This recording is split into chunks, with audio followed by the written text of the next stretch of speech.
Welcome back to our Science-Based Solutions for Anxiety course.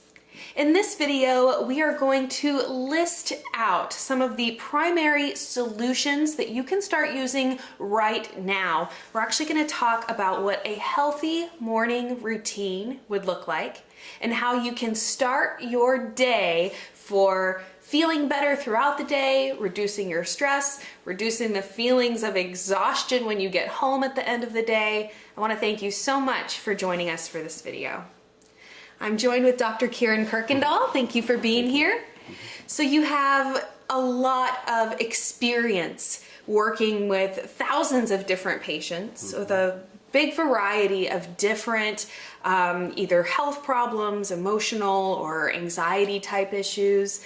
So I just want you to kind of talk about, what is a simple solution or what are the simple changes people can start making right now to enjoy some of the benefits of these different solutions we've discussed. Absolutely. Well, the most important part of the day is the beginning, is the morning, right?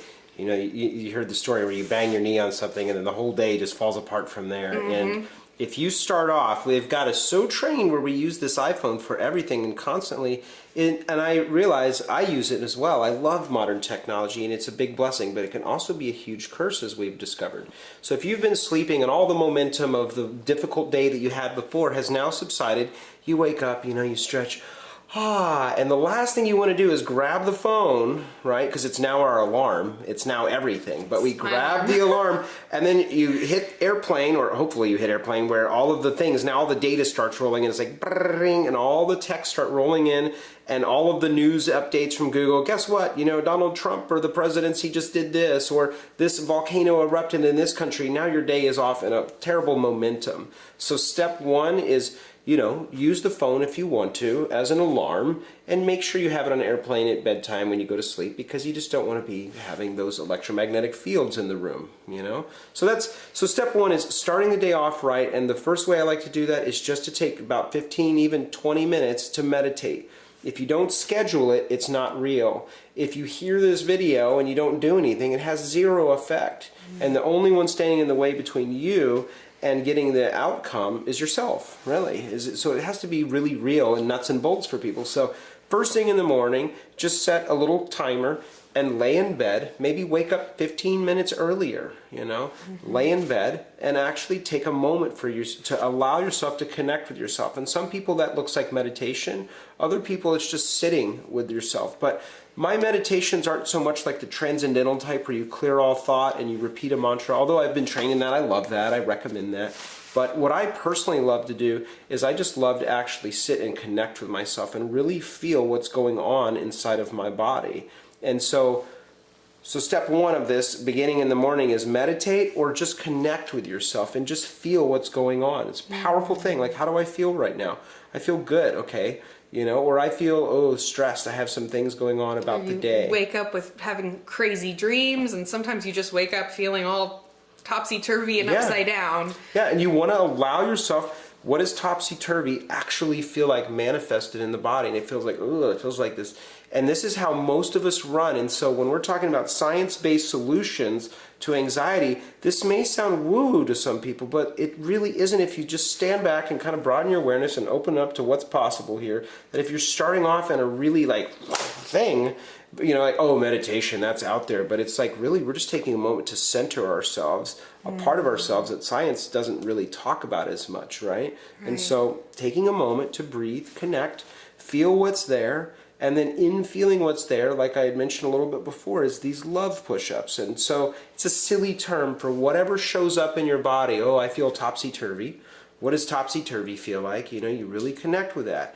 Don't be afraid to connect into it. And if it seems very overwhelming, like, it feels really anxious, you don't have to deep dive into it. But the more you allow yourself to feel it fully, the more it's an access and a gateway for you to actually sit there and love the one that feels anxious. Love the one that feels, I feel overwhelmed, And like the overwhelmed is like, man, I'm going to mess it up on this thing I'm doing at work today. Love the one that's fearful, because you are just as the same. When you were a little girl, you have that little girl and that little boy inside of all of us. It seems silly and out there, but there is that part, and all of our family and all of culture and society played a part in building upon that old sandcastle, right? So we need to just allow ourselves to sit with what is and really connect with ourselves. And if there's like a fear of like, I'm afraid to connect with ourselves, because guess what, I'm not the only one in the beginning that was afraid to connect with myself, because I was really afraid to feel, what if I find something I don't like in there? Perfect. If you find something you don't like in there, you get to love that space, because as a person living on this planet, we're here to evolve in ourselves and our beings. That's what I choose. There's all these philosophies and dogmas and religions, but at the end of the day, who knows? Who really knows? I mean, we don't have an answer. It's the age-old, ancient rhetorical question. But if we choose, I can choose to serve creation of myself and others, or I can choose to serve destruction of myself and others. You notice around us, a lot of people have chosen destruction, right? You see it in the oceans, you see it in the environment, you see it in your relationships, and even addictions and alcohol and all of that. And this is all encapsulated in the realm of anxiety, because honestly, if you're serving the creation and growth of yourself, both as a person, as a body, and even as a soul or a spirit or whatever you believe breathes you, then you're growing, and that anxiety stuff starts to drop. But there's not a psychologist or a counselor or a medical doctor that I've met personally that talks about this stuff. And this is great, because now we're having real ways to actually just start to work with this each day yourself. And anxiety is not a disorder the way I look at it. It's a symptom of something greater that's telling you, hey soul, you need to grow, or hey, you need to quit that job, or you need to fire that girl that you're dating that no longer serves you, right? Whatever it is, it's a guidance. It's part of that inner compass that tells you, hey, this is where I need to go. And that seems so non-science based for some people, but I feel it's one of the most ancient old ways of awareness that we've always had. So that's huge. Yeah. What it reminds me of is that, pain is a signal. And that's just a general, you can apply that to so many different things. If you've got a pain in your back, it's a signal of your body trying to tell you that, either you need to pay attention to your posture, you need to not be sitting around so much, you get a headache, it's your body trying to communicate with you. Absolutely. So in that same way, anxiety as an emotion, as a perfectly normal human emotion that all of us experience from time to time, it's our body's way of trying to send us a message. There was something you said in a previous interview that, to listen to the message that pain or that feeling is trying to tell you, rather than just seeing the anxiety as a problem or the anxiety as a health defect, that we start to listen to our bodies and what they're trying to tell us. Absolutely. I mean, it's huge. And I can say this from experience because I've seen so many patients with this, but I was professional at having severe, debilitating anxiety to the point where I was taken to the hospital. I mean, I literally had the physiological effects. The EMT would come, 911, I'm dying. The heart's doing this, and they're like, yeah, sure enough, it's doing that, and I'm like turning blue, because all of that physiology that comes from, a lot of times people are really afraid, what if there is something really wrong with me and my doctor's not finding it? What if I'm dying? This is a real fear of people with severe anxiety or even moderate. It's like something's wrong, but not a single blood test, whether even a functional medicine doctor, I won't find anything on your blood if you're anxious and nervous and stressed out, unless it's really end-stage pathology, which it usually isn't. It's just that, you're living a life that's not serving you any longer. Or you're pushing it so far that your endocrine system, right, the HPA axis actually gets overwhelmed, meaning hypothalamus, pituitary, adrenal, and it's just firing cortisol all day. And so you're never going to find on a test. But if we start with the beginning of starting the winding down of the feedback loop of this, if you just feed the machine, you're like, oh, the terrible things and all the things I have to do today on your cell phone, and off you go. Yeah. I gotta better go microwave my toaster strudel and off to work. It's like, come on, really? Yeah. Well, and I almost think of it, like you almost can imagine, horse races or something like that. They're there, they're in the gate, they're behind the gate, and then all of a sudden they open up the gate, and this is what our day is like. We wake up, and then it's like boom. I mean, you are streaming through everything. You're streaming through the traffic. You're racing to get to this meeting and that. And, you know, we just spend so much time in this super fast pace that it honestly makes perfect sense that, hey, just slow down a little bit. You know, so there's a concept of Kaizen, you know, where that any change you want to make in your life, any skill that you want to gain, or any you know, new thing that you want to learn, that you would just, in order to make it a habit, you do it for 1 minute a day, every day, ideally at the same time of day, but you just start with 1 minute. And because it's just a minute, you can't make as many excuses not to do it. But this is like the, you know, the idea of how you can, they talk about it in response to like being more successful or being more efficient, but you can really apply it to anything. So I love this idea of like your morning ritual is that you start your day by slowing down. You know, so many people I think are a little intimidated by the idea of meditation, which kind of goes completely against the idea of meditation, which is that you just want to find that relaxed space. For me, meditation is just about really focusing on my breathing and breathing slowly and deeply. And in that focusing on your breath, your mind's not focusing on your to-do list and all those other things, and just helping you to slow down. And I think for people out there who are sitting there and you know, their inner skeptic is coming out, oh, you're telling me to start my day with 15 minutes of meditation. I don't have time for that. I would tell them, just start with 1 minute.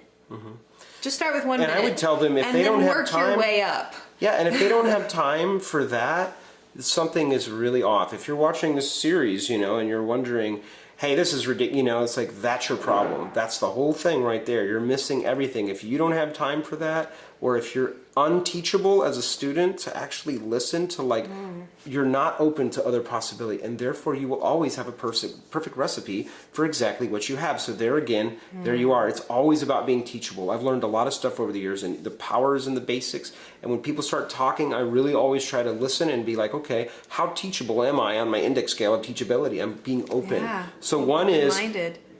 don't go right into the phone, right? Turn off the alarm, right? So then we said meditation, and if meditation's weird for people, for some, sit and just connect with the breath. What I like to do is 5 breaths, you know, you really don't have to measure this, but to give people construct and context, breathe in for 5 seconds, exhale for 8 or 10. So you're exhaling a little longer than, you know, almost twice as long as you're inhaling, and the purpose is it puts you back into parasympathetic, calm tone, right? So we meditate or breathe, whatever you feel more comfortable. Connect with yourself and really feel what's going on. Allow yourself to feel it and love whatever it is. Even the critic, who's judging? Like, is it possible is that there's something else outside of? So love the critic. Love the one that the critic is actually trying to defend. There's something when people are critiquing, right? They're trying to say, well, this is how it is, or this is my upbringing, or I'm so scientific and I know, or here's the data and the research or whatever. And so love that space and just be a little more open. We live in an infinite universe and multiverse, they're finding. It's like, we know nothing. So what are you really trying to prove critiquing at the other end of a video series, right? Right. So we've got meditate or breathe. We've got loving that. And then what I love to do is I love to magnetize. And the magnetization process is very simple. It's, again, kind of a thought, feeling-based process where you're just feeling into what is it for you individually that you want. So say you have a event where you have to perform something and show a group or an audience, like, hey, I'm competent, here's my, my report, here's my little chalkboard, and I'm showing this.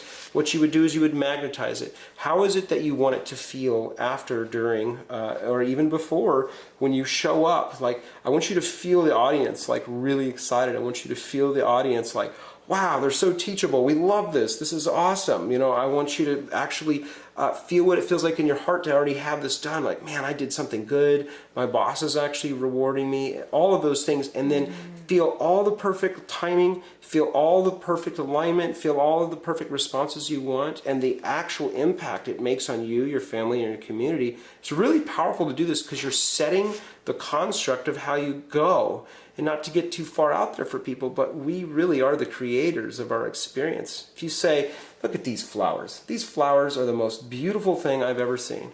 These are amazing, and they're gorgeous. They're my favorite color. Or you could look at these flowers and say, these are the most disgusting flowers I've ever seen in my life. Or you could say, they're just flowers. But it's your opinion, it's your awareness of what these are that make it good, bad, or indifferent. And that's powerful, which at the beginning of the whole thing of that is that you're the creator of your experience. And so you get to create your day. And it's a simple process I do every morning. And sometimes I'm human and I miss it. So I don't beat on myself and drown myself in a pint of ice cream or anything. I love that space, that feeling of, oh, I missed it, and the day went a little goofier. Because you'll feel it. You'll feel the days that you consciously create it and the days that you're really off and it just starts bad because, the neighbor's house caught on fire, You can tell the outlay of that. And so I think it's really powerful. And this is when you're trying to get to the science of like anxiety, if you decrease this wind up, then we won't have to give as much supplements, as much drugs, as much therapies. Already you're starting to create yourself a new experience in life. So. Well, and I just remember that even in that very first video, and I asked you, what are the biggest causes of anxiety, and you talk about a lack of oxygen to the brain.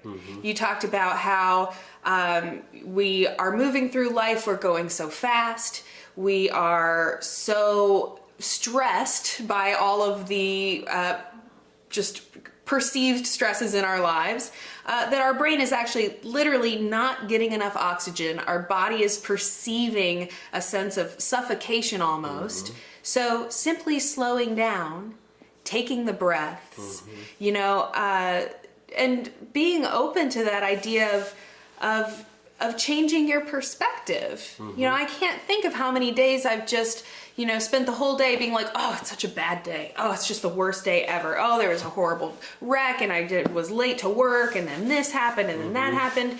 And as you said that just now, I realized, how much have I, decided that it's a bad day and it's the worst day ever. And then the more that I think that, the more that I create that for myself. So this one simple change of saying, it's a day. It's a day like any other day. And, I'm going to do my best in whatever ways and things I do have control over, to bring that positivity. Creating something more positive for ourselves. I think that's something that anyone could say, yeah, I want to create something more positive. I want to have a better life.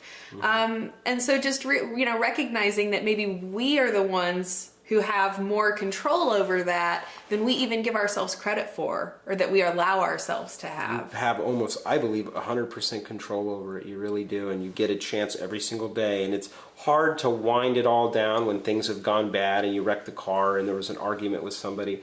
But in the morning, you have a new day to start anew. And this is the thing about health that I see is missing so much is all these patients and all these seminars and all this training and being super doctors and stuff that we're trying to do out there is realizing that your consciousness is the biggest medicine cabinet that you have, that you're control and you alone. You go to India, so I've been traveling this last, year, little over now, just totally the whole time, and that was amazing. I got to see cultures and ways all over the world, but Papua New Guinea or you go to India, people literally have no arms or legs. I remember seeing a man with no hands, blind, eating a piece of fruit on the street, homeless, and just literally in absolute and total bliss.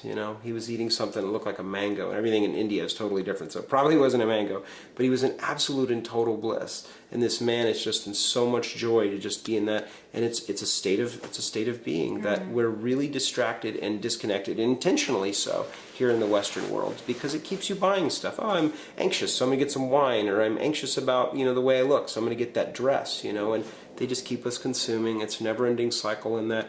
We're human, damn it. We're here for a purpose. We're connected. We can actually reconnect with ourselves and our mission. You control the whole thing, or you don't. And that's the end of it. And that's why I started to really question, the track I had been on. Like, what? I love this, and I feel like I've outgrown it. I'm ready to grow as a being, and it was scary and terrifying. And going to start anything new is, but you just feel and connect in with that little one that's terrified. You just all right, I get it. You know, it was like the first day of school, you know, where it was terrifying to go into elementary school and you open the big double doors and you're like, oh my gosh, you know, it's this whole other world. I remember my mom saying, today you are the little fish in the big sea, you know, and I was like, was starting, you know, first grade, and I was like so overwhelmed. But you can go back to that little one that's scared because, you know, it's a big world out there. And, you know, I think that's the most powerful thing. And yeah. Yeah. You know, one of the other things I love to do in the morning is getting outside, whether it's the fresh air or the fact that I'm able to breathe a little bit deeper walking outside.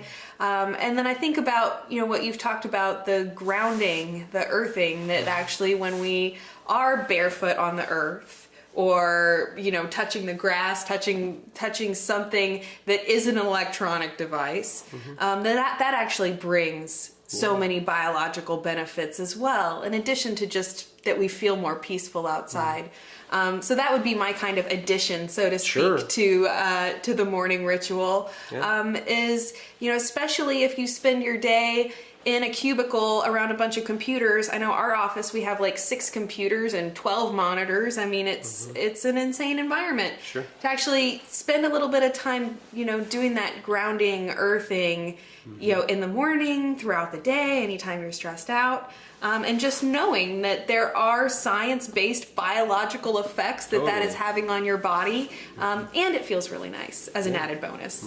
Yeah, absolutely. And for some of us that are in a city that don't have the ability to get outside, because I mean, it absolutely is, you know, it's why I'm moving into a more area that's conducive to being in nature constantly. The whole thing is like your living room is nature there, you know, which I love. But some of us don't have that ability. You know, we live in the Bronx, we live in Manhattan, you know, we live in Chicago downtown. You actually can ground yourself through your bed sheets or through a pad while you're working on your computer typing. All of those electrons are grounding in the earth, like that lightning strike grounds into the earth, and then whoosh, and then you see the lightning bolt, because it's the discharge of electrons that you're actually seeing. That's what's happening. It's trying to stabilize ourselves. Same thing as if it was a dry environment and I touched, you know, something or yourself or a doorknob, and you get that little, your grounding is what's happening, is you're actually seeing the manifestation of that. It's really cool. So, you know, that's a really important thing, and then your body will be in a more restful sleep. I always sleep better on grounded sheets, you know. But if you don't have that or don't want to purchase that, then you just go outside and put your feet on the earth, even for a few minutes. But the longer, obviously, the better, typically. So.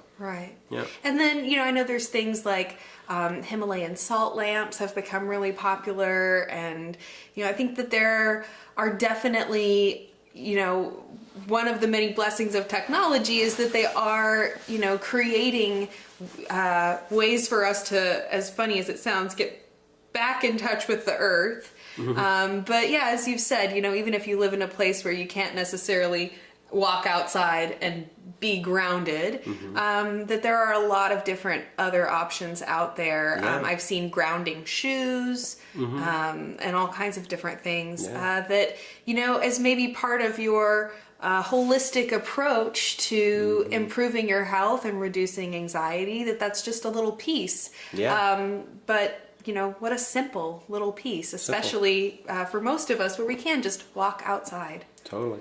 And it should be simple. This should be simple. You know, life's supposed to be fun. So start your day easy. Start with those, you know, few simple steps, you know, where you just get quiet, meditate or breathe. Tap into yourself, really feel what's going on. Love the space, whatever's showing up there, starting to love those places and parts. And then really number 4 is magnetize, you know. If you can do this in nature, you know, 20 points extra for you, you know. Get out into nature and do it. And I think that's a really great way to start the day. Right. And, you know, when we were talking about the magnetization, it reminded me of visualizing. You know, I did a interview once with an Olympic diver, and I asked him, you know, so what's the secret? You know, what is the secret that like helps someone be an Olympian? And he said, visualization. Seeing myself doing the dive and truly visualizing and feeling what it feels like to be horrified at the very top on the diving board, what it feels like as my body moves through the air, what it's going to feel like when I hit the water, what it's going to feel like when I walk back up and receive the medal. And he just really goes through this very powerful visualization process And that's kind of what I was reminded of as you were talking about that. And I thought, hey, well, if it works for Olympians, then it can work for all of us. Yeah. And if just one last caveat is, if visualization and the feeling realm are very different, right? One is involving frontal cortex and occipital lobe and all of that. The other is more limbic and amygdalary parts of the brain. And so we want to really embody it. So visualize it if you want, but really feel it in your being. Get it in your bones, like to the point where you cry or to you laugh. It's very, very powerful, way more powerful. There's nothing more powerful that I've experienced yet. So the more you embody it, the better. Awesome. Well, Dr. K, thank you so much for your time. Thank you so much for sharing all of this with us. Thanks. Yeah. Fun. And thank you so much for watching. I truly hope that you have found this video helpful, and I hope that you will start integrating any one of these little solutions into your morning so you can start experiencing these benefits right now. I look forward to seeing you in the next video, and I hope you have a beautiful rest of your day.